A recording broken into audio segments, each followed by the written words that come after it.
Hi, it's me, Lena, and today we are going to learn on a little bit of introducing the linked list. This video is brought to you by Exposure Today. If you like our video, do press the like button and subscribe us.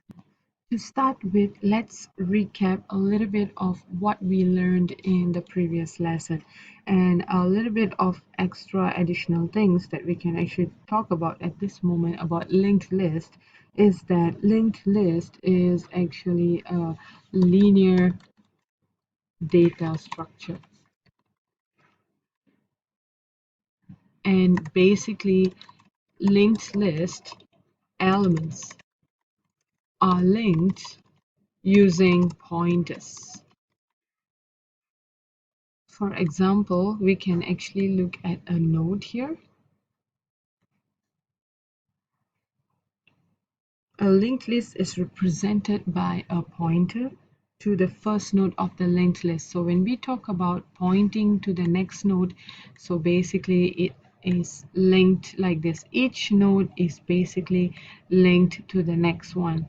And this is basically known as singly nodes.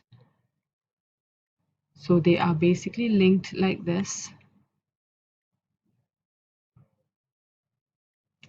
And each element is basically linked using pointer. This is to store data,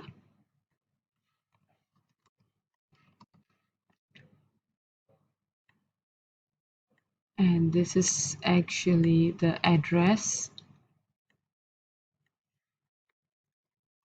of the next data. So basically what happens is this address is actually the address of this. So for example, if let's say the address of this node is 100 and the address of this node is 200, so what will be written here would be 200. And if let's say this node address is 300, then this node has the address of the next node. And if it is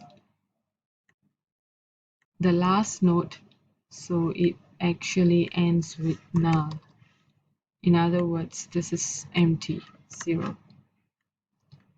So because of the connection of this, the nodes of the address, that's where the pointer works in. Storing data, so basically this one focuses on the value. You can come up with any value that you want. If you do like our video, do subscribe to our channel and be updated with our latest upcoming videos. Bye.